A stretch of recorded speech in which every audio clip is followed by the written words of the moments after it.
What's up, Scoop Star Channel? My name is Erica Kruppen, and on today's episode, we are doing an interview with Jeremy. I love doing these interviews because we get to get real information from real business owners that are scooping up real dog poop and making real money, and they get to share their real story from behind the scenes. So thank you so much for tuning in, and welcome, Jeremy, to the show. How's it going? Very well, thank you. Thank you for having me on, and appreciate your time. And looking forward to chatting about business and all that good stuff. Yeah, we're going to talk a little crap, right? Literally. Woo, literally. All right. So give the listeners and myself a snapshot of who you are, what your business name is, and where you're located.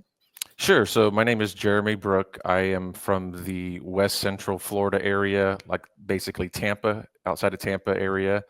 My company's name is Mastiff Mounds. So I own two Cane Corsos, two big dogs. So that theme of Mastiff Mounds kind of came and stemmed from that. Uh, and my wife and I just started. We service, like I said, the Tampa area and surrounding kind of the greater Tampa Bay area, I would say. And we just started about a month ago, and just had this crazy idea that we would try to get into this industry and see what it's all about and get our feet wet. That's cool. So you started about a month ago. How did you find out about the industry? I own another business, so I have been in the home service, mainly the pressure washing industry for the past 10 years. So I started a company around 2014. Left retail, corporate America, basically went on my own. My wife is a teacher for 16 years, and then when COVID hit, she decided to join me in the business, and we've been basically running the company since then. Last year, my company, which is now called Excellent Exteriors, we merged. We did a merger with another local company in the area, and then also acquired two other pressure washing companies and a window cleaning company. So on that side, that's kind of all I've ever known as far as that industry and entrepreneurship.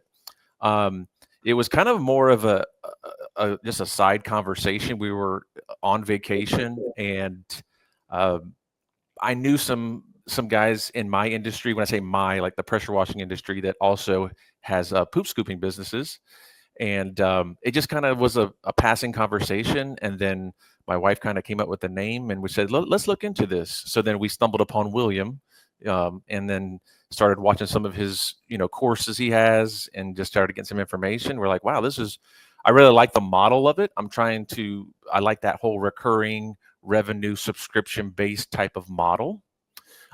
In my industry, the pressure washing industry, it's very hard to come up with that. Just the numbers don't make sense. Just as a thing that me and my wife could do on our own, we just kind of went for it and started doing some research. Joined Poop Scoop Millionaire, heard about you and some others, and just started kind of doing some research. And yeah, here we are. We just kind of went, head first in. Yeah, it's very interesting because with the reoccurring model, that's our bread and butter. A lot of people talk about like the one-time cleans because here in springtime, like we do make a lot of money with one-time cleans because of the spring rush. But the bread and butter is that reoccurring payment that we keep getting that a lot of other industries don't get. And the nice thing is dogs poop all year round. So it's Right. all I call it all year round money or everyday dollars. I got that from my brother. My brother says everyday dollars. All right, so you've been in business for a month. Can you tell us where you're at revenue wise and customer wise within 1 month? Sure. So I have two recurring customers. Recently submitted a bid to an HOA for pet waste stations. That looks promising. I'm hoping to hear back from them by the end of the week. And I just a lot of what I call boots on the ground has been what I've been doing. I really, it's been interesting. I really thought, because I've built such a brand with my pressure washing company in the community, that would be very easy just to get customers, and it's actually been the opposite. just I've networked so much and I've made so much connections. I just thought, man, this is going to be easy. I'm just going to get these customers really quick. And it's been hard. It's reminded me, it's been a little bit humbling to say, wow, that's okay. We got to go back to the basics, kind of like, okay, we got to go out and get customers again. Remember now you remember what you felt like doing that, in your other business. So, yeah, two customers to answer your question, and one HOA. Just been pounding Facebook flyers, connecting with dog groomers, vets, dog walkers, sitters, some dog food stores that have put my flyer up in their window graciously. I've done a lot, like since I've done a lot of networking. My chiropractor put up my flyer in his chiropractic office. So just going out there, like, hey, this is who I am. Not afraid of being rejected because, right, it comes with the territory. Not being afraid of someone telling me no. Say, okay, no problem. Like my friend Brandon Vaughn says, some will, some won't. So what next? I like that. I like it. So there's two things I want to elaborate with what you just said. One, you got started in pretty much the hardest time of the season, which is the summer. It That's what is, I hear. That's what I hear. yeah, July and August are terrible for pretty much everybody. Like I've been talking to everybody. So there's that. And then what was the second one? I'm kind of curious of what it's like because when you already have a business, right? And you have an established life, you have an established business, you get kind of like not really an ego, but you get used to a certain kind of way of life, right? And like you said, you had a brand, people know you, and but then when you go to start something else, I know when I first got started in my business, I was so hungry, I was so desperate to get out of my hospital job. I'm like, I have to go, that I was willing to do anything and everything all hours in. What has that been like with the poop scooping kind of being in a different season of life and restarting another business? Can you talk Yeah, about that a little bit more? absolutely. Like I said, it's been very, very challenging at times. And it's funny, I feel like you can hear a lot of like motivational quotes, and that's good and be encouraged. But when you're in it, as and you're experiencing it, man, there's times where it's just like challenging. You're like, do I want to keep going? Do I really want to?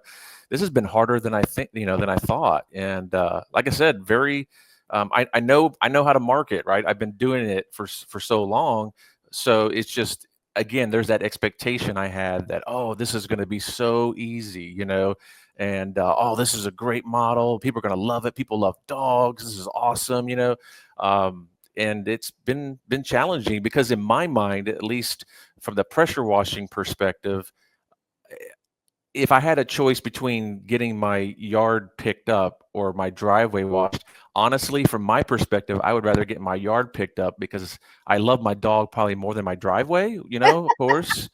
Yeah. Just say if I had to make that choice financially between the two, right? It's just, so it's interesting perspective to kind of come from a different industry and kind of learn, the ropes per se. So it's Now, can you remind us when did you start your pressure washing? What year? 2014. Okay, so 2014 and we're in 2025. It's very different. The internet is different, how people purchase are different, how people think are different. What would you say that like the challenge is with getting started now versus getting started back then?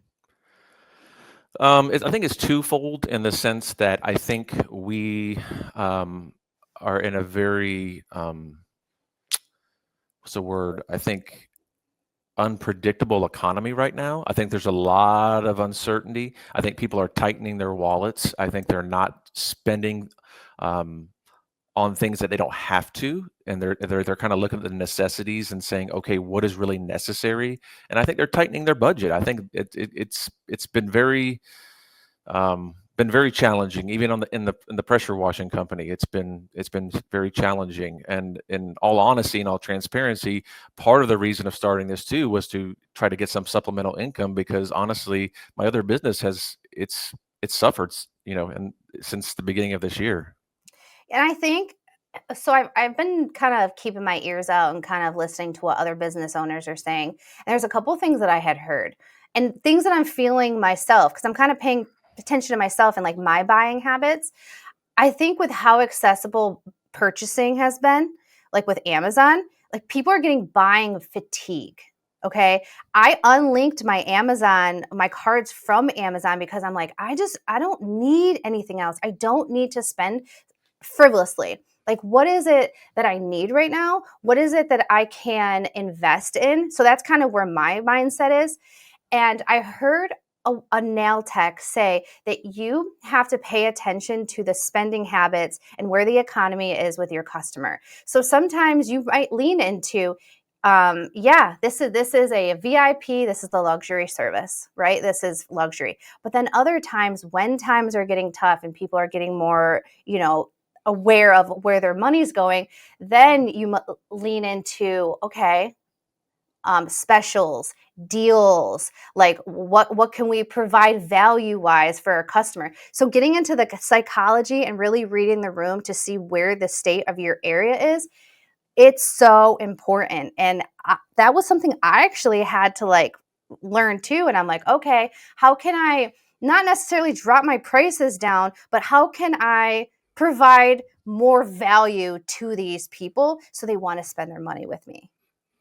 Yeah, absolutely. My friend Josh Latimer says it's all about reframing the way someone looks at something, right? It's rephrase and reframe. So he gave an example, maybe, at least with when I say my industry, the pressure washing industry again, that if you can offer a service in a way where someone can look at it differently and see the value in it and feel like, oh, wow, I'm getting something different with your company, I think you can win. He says that, selling and sales is a mixture of psychology and art.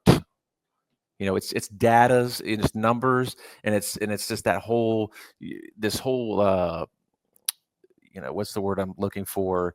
This kind of like a dance, like this choreography, right? That you're kind of playing with the customer, So yeah, absolutely. I feel you on that for sure.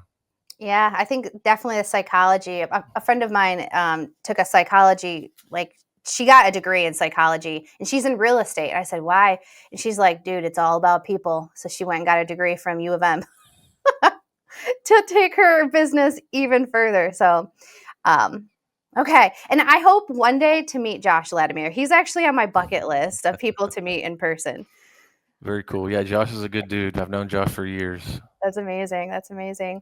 All right, so we already kind of went over kind of some of the challenges and what you were surprised by starting a business in 2025.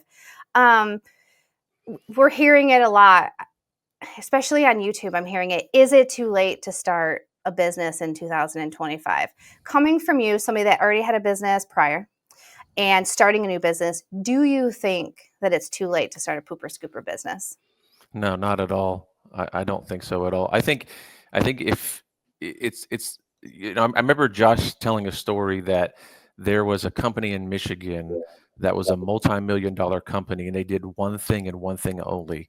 They only cleaned gutters.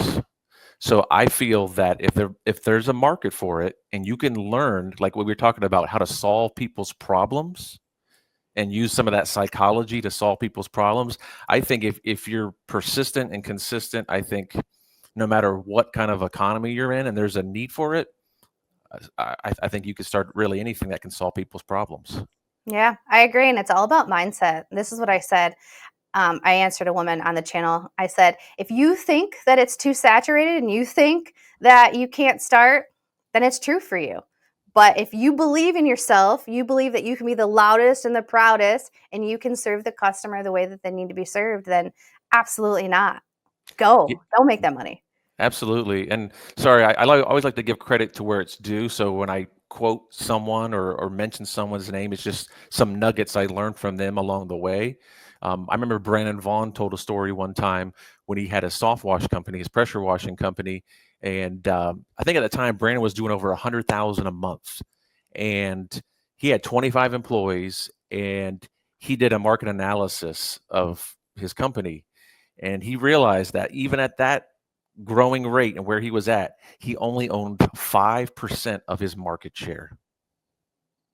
That's So, interesting. so to your point, it's that whole mindset of like, is it, saturated, and oh, there's too much competition. I I I think, a rising tide raises all ships. I think I've always been one to try to collaborate and not look at people as competition, but to raise the bar. So I'm hoping to do that within what as my journey is a, poop and scoop pooping, poop and scoop, whatever, Sorry. It's funny. It's so weird to say, you know? Yeah. Yeah. So do you plan on you and your wife staying in the business for a long time, or do you plan on scaling it and hiring out? What's the next 12 to 24 months looking like for you too? Absolutely, I want to scale it and hire, and I'll probably look to you, lean to you, and others about that whole process. But yeah, no, I mean I am at the point where I want my money to work for me, and I want to buy back my time. Yeah, we only get so much of it. I didn't ask you in the beginning, what is your average ticket price for a one dog weekly service? So good old Chat GPT, right? So I think that's one of the advantages we're in right now, if you can use it properly.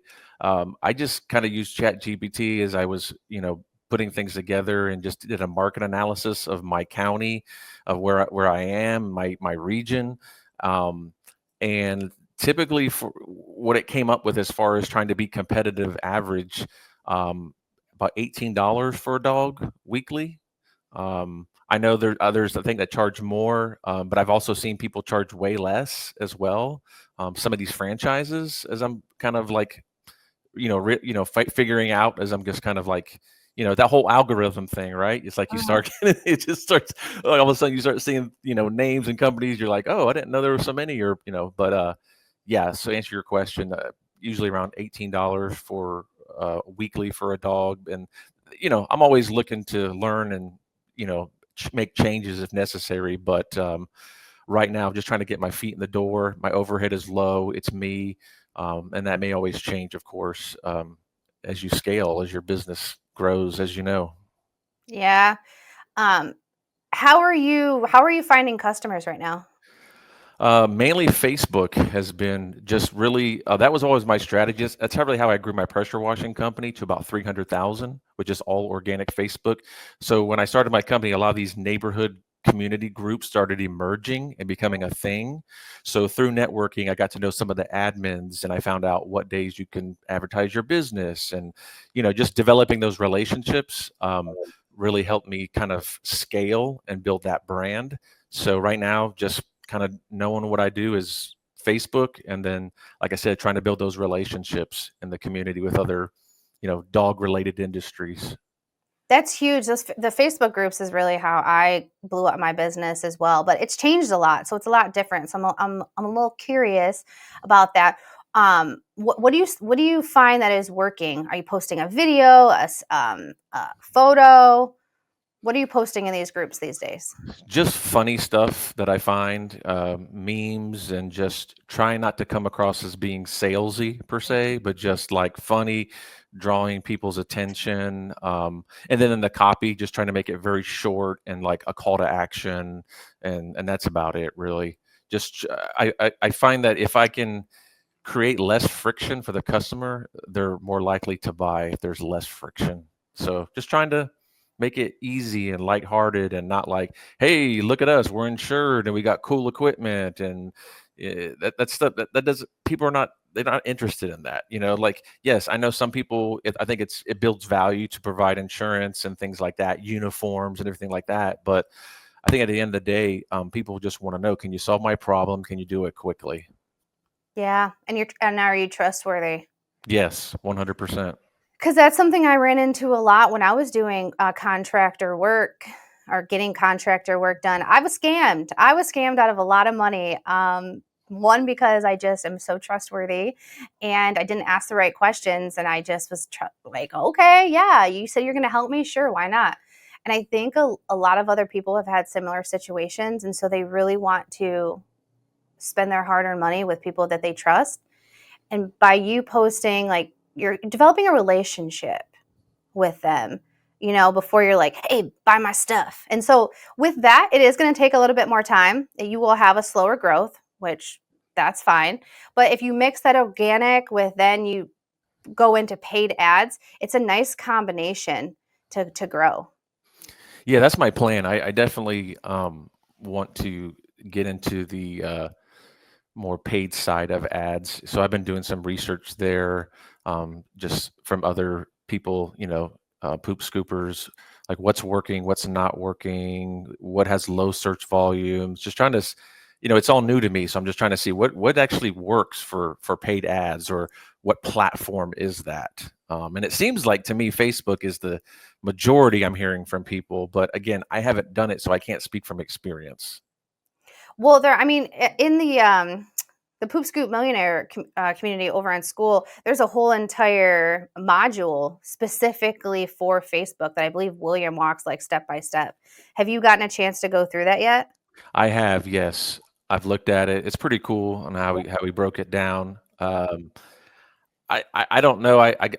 It seems like to me, and when the Facebook world, that like content is key. Like you could have everything dialed in, but if your copy or your content isn't good, you got to be able to convert, and Yep. that's yeah. I don't know exactly what that is. So there's that, and then I think Levi has the hundred challenge where it's like $100 a day in ads or 100 reach outs. That's a nice thing to follow too. It's a lot, but like we were kind of talking about earlier, is like volume and then being the loudest person in the room in the area. Absolutely. Yeah. Yeah. All right. Have you made any mistakes yet? I know you've only been in business for a month, but would you feel any mistakes yet?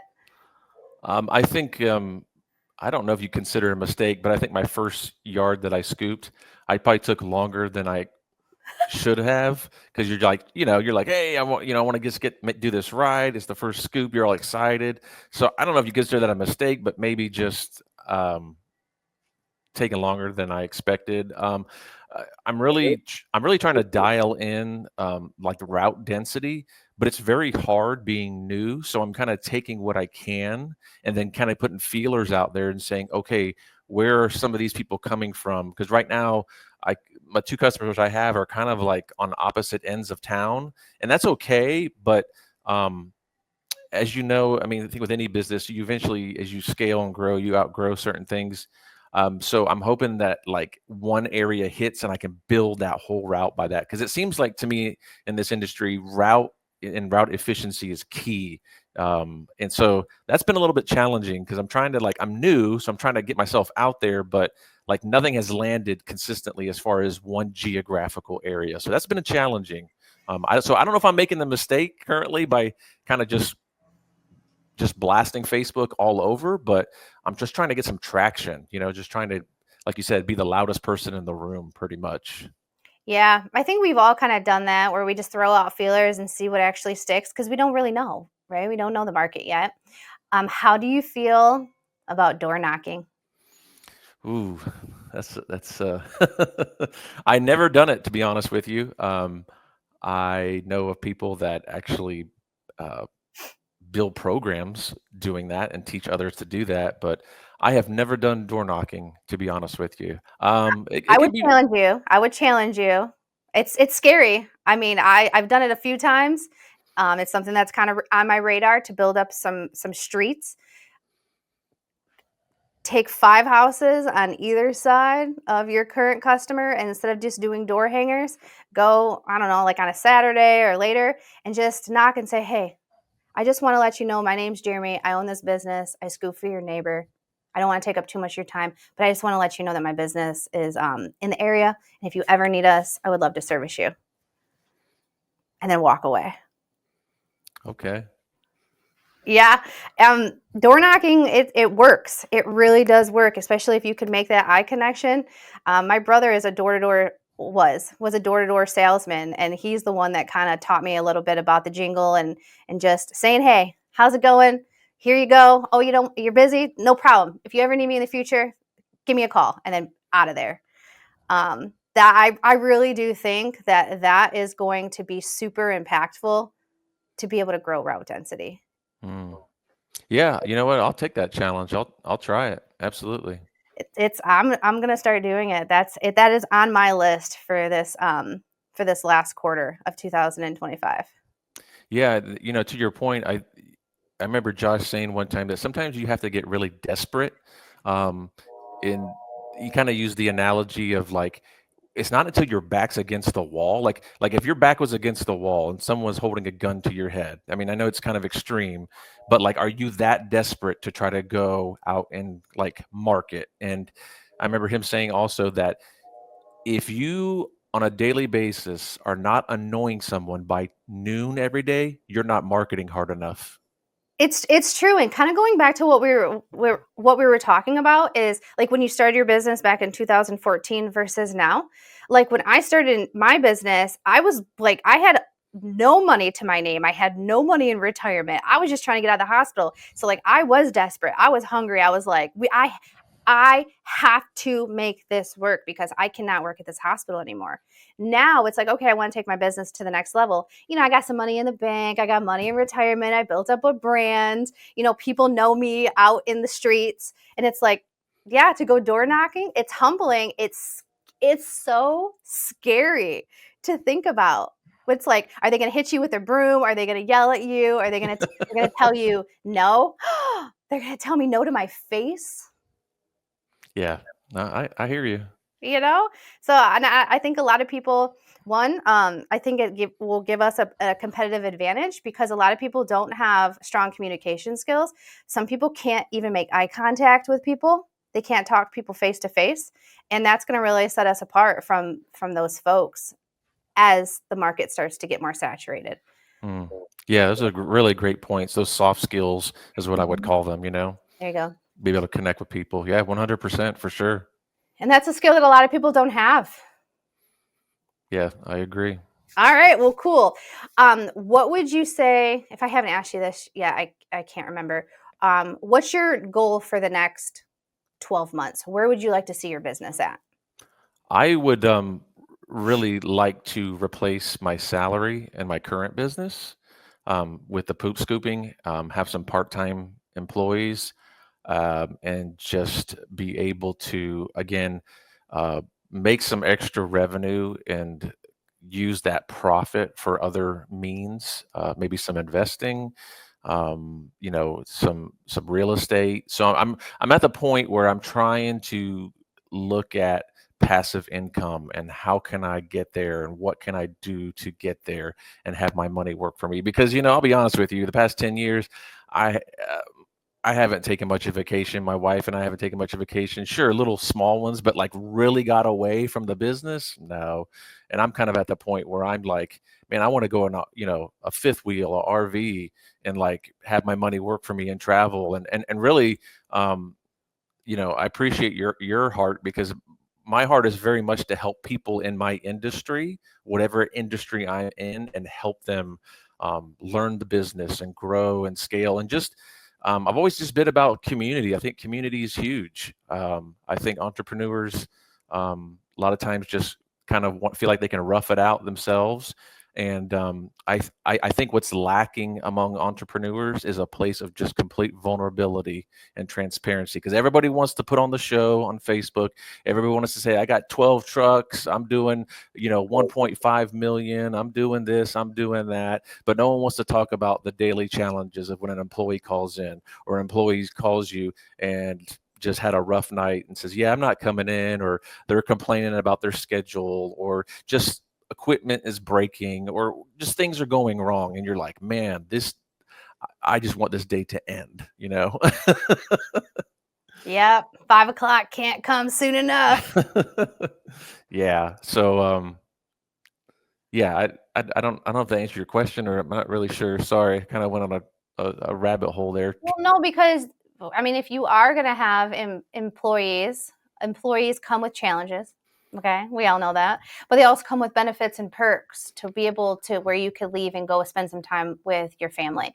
Because the truth of it is, as business, if you allow it, will consume everything. It will consume your marriage. It will consume your thoughts. It will take over you taking care of yourself if Mm, you are not aware and you don't put boundaries in place.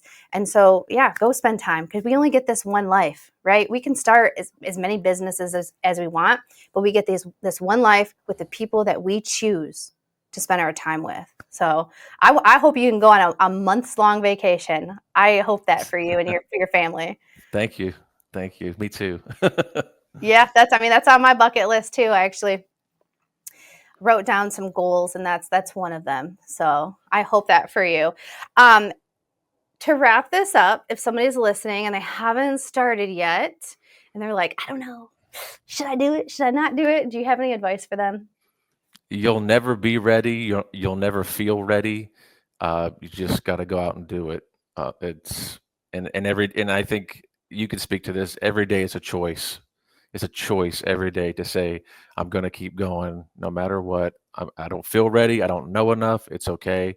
There's probably people out there that are, you know, less smarter than me that are probably doing way better in business than I am. And I just say that not in a derogatory way, but just that I think it's people that take action is it's like this. I've been in coaching programs over the years. I've heard a lot. I've been coached by some wonderful people.